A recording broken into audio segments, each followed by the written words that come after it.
over your career as a member of Rocksteady, as far as the battling aspect, do you feel like you got everything out of it you wanted? Like you lived up to your tenfold expectation? Uh, as my personal goal, no. I had a list of people, uh, footwork people that I want to battle, Ooh, and I you believe, got to tell us, man. Don't just tell us a list. We want to know.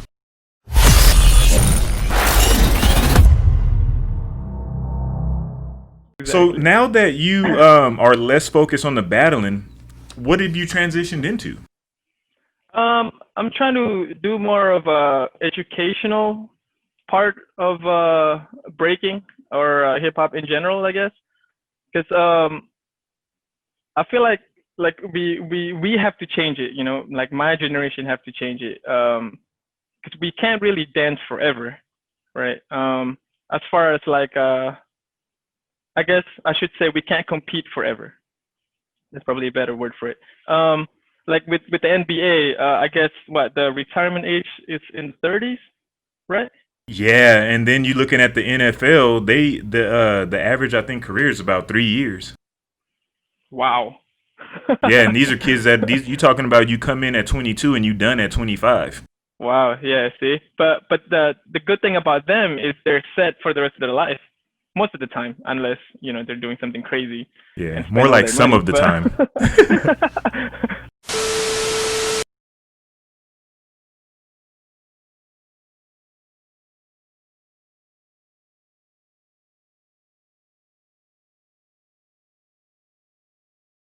Young athletes and their millions, the pitfalls of that much money. What is it about young guys coming into the league these days? What are the pressures on them that cause them to get into that position? I lost 2 houses back to back. I lost 4 houses. Man, you keep this up, you could be broke.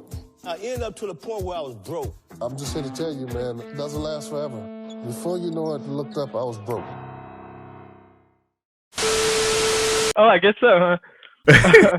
So, but like there's more to it that you can do. Whereas like in breaking, I feel like there's really no next step after you're battling. You know what I mean? So and I feel like there has to be a way to change that. I think we have enough knowledge within our own community to help each other to keep the culture going without actually like battling all the time. Because I feel like we have different roles in our community. So at the time of 2008 to like 2012, 2013, my role was battling. To me personally, like I have to battle. This is I gotta not only rep for my crew, but I gotta rep for my state. As well as my home country, because people in Indonesia were also watching me. Oh wow. And yeah, yeah. So I feel like I had to do that, and then I gotta show and inspire the younger generation to also be able to keep that going. But once I reach that, what else can I do? How else can I open doors for people? Because whenever I ask the older generation before me, they just say keep practicing, and I don't think that's a good knowledge to pass down. You know. Just keep working. Just keep doing Yeah, yeah. it. Just keep doing it. And what does that mean really? hmm Can we really keep going? You know. Well, no, because like anything physical, you're gonna age out, right? It's Exactly. like I say there's two things you're definitely gonna run out of. Hmm. The is energy and time. Yep. Hopefully, you run out of energy before you run out of time, but Hmm. eventually you're gonna run out of both. You know what I'm saying? So, like, Right. Yeah. like you're alluding to, is like we have to find ways to go from the warriors to the Hmm. elders. Exactly. Yeah. Yeah. You Yeah. know what I'm saying? And so it sounds like you're transitioning into that. So that's an awesome, noble thing. But Yeah. Thank you, man. Appreciate that. so the name of the channel is Beyond the Cypher, right? And Hmm. we want to show the humanity in the superhuman. The superhuman being these dancers who can do amazing things with their bodies physically. But what are they doing outside of that? What are they doing that's making them them? Because like we've talked about so far, you're gonna age out of breaking. right? And then it's gonna all just become war stories that you tell your kids and your kids' kids. You know what I'm saying? So I know you to be a community guy. Yeah. And you used to do an event called Honest Expressions. Yep. Right? Can you tell us about that? Like, how did that come about, and what was the mission of that event? Okay. So Honest Expression, it's a free park jam, basically showcasing the talent of Arizona. So the main goal is to have upcoming either dancers or writers or DJs, whoever, to showcase that within the Arizona community. And basically, if it's a dance, then you would be battling someone either outside of AZ or outside of Phoenix or basically out of state, to kind of like showcase that. And the jam is annually, and every year I move to a different neighborhood within Arizona to throw these jams. Now, why did you do that? Now, it's to not only showcase the AZ talent, but it's also to kind of like create a positive outlet through hip hop within this community.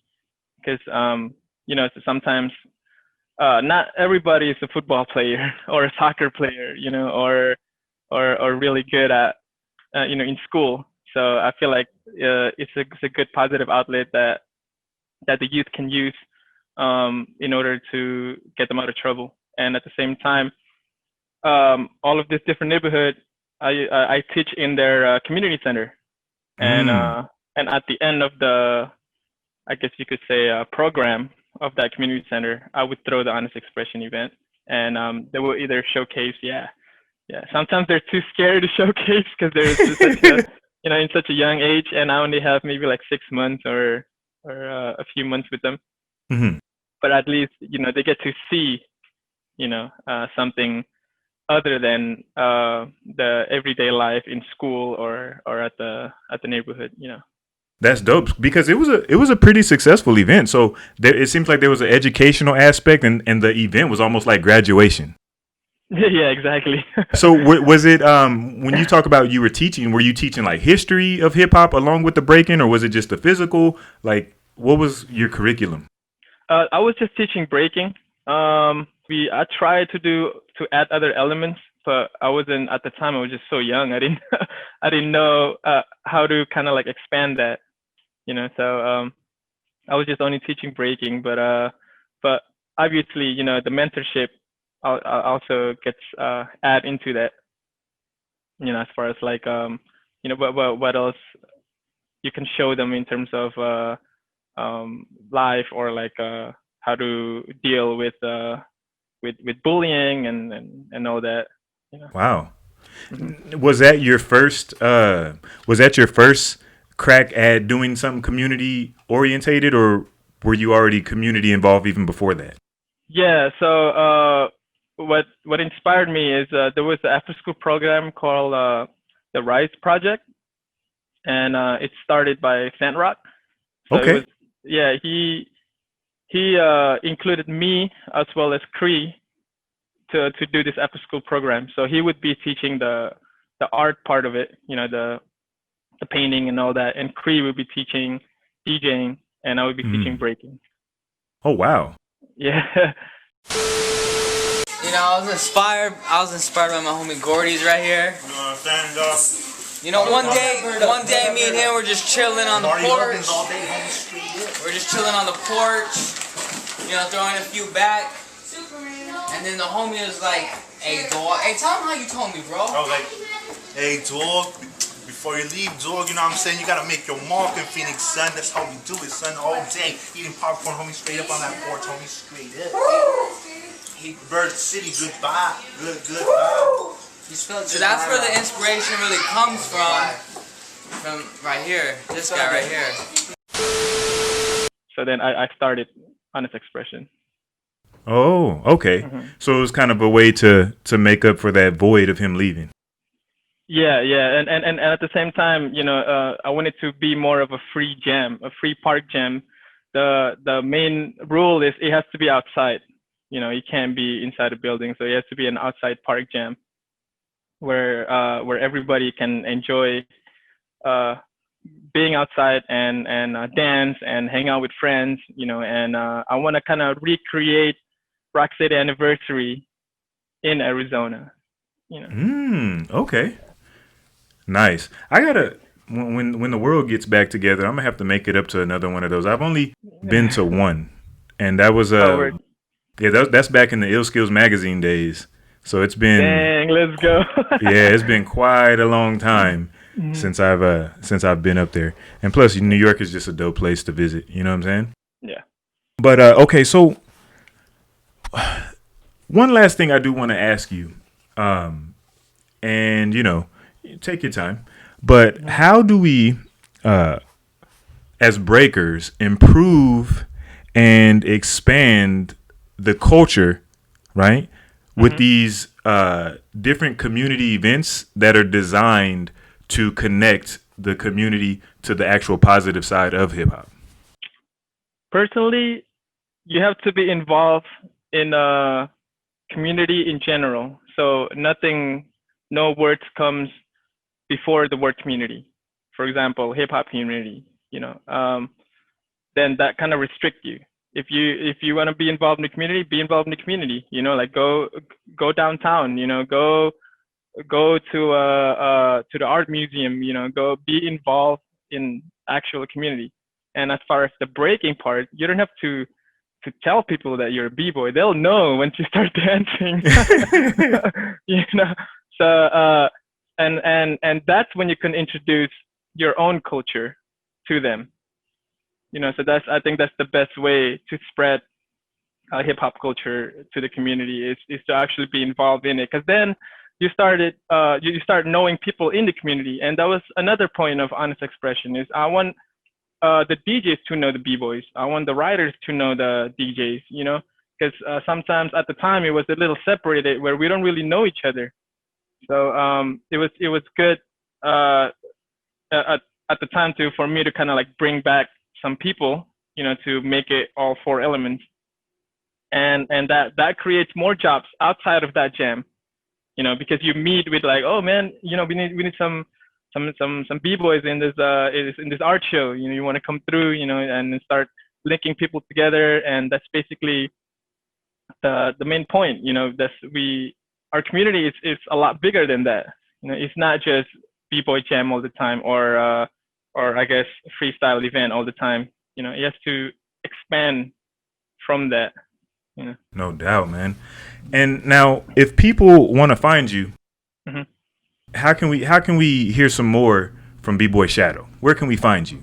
You can. My social media is Arian Tantawi, so ArianTontowi.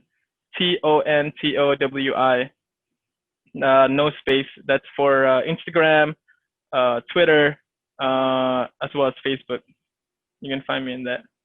Now, this honest expressions, is this do we have a plan to bring this back after the world comes back together? As far as the event, I don't think so. Oh no. Yeah. Hopefully in the future, but right now, I felt like it limited my ability to teach more people when it's once a year.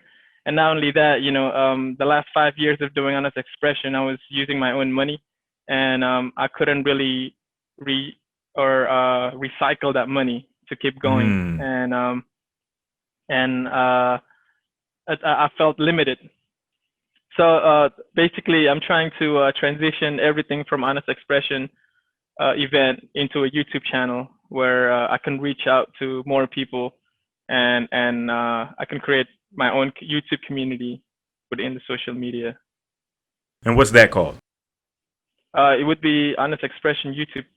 Okay. Yeah, if you search Honest Expression, it has like all old battles and old Honest Expression events. But in the future, it'll be more educational. No doubt, man. Well, there it is. There you have it. Beyond the Cypher with Illskillz. Yes, sir. Episode 9. Bboy Shadoe. Rocksteady Crew. Honest Expressions. Make sure you guys check them out on social media. We appreciate the love and support, man. And when this whole pandemic thing is over, we're definitely gonna have to link up and work together at building this community, not only citywide but statewide, regional, nationwide, so on and so forth, man. So we appreciate you, man. Keep doing that good community work, and thank you. keep building those buildings, man. The ones that stand tall. For sure. I appreciate you for having me here. No doubt, man. Peace. Peace.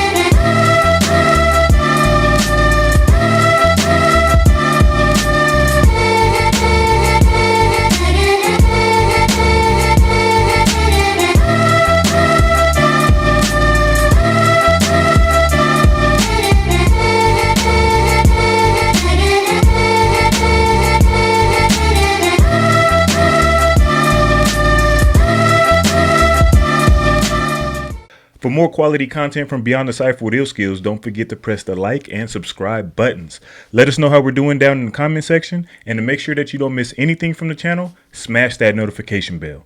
We appreciate the love and support. Peace until the next episode.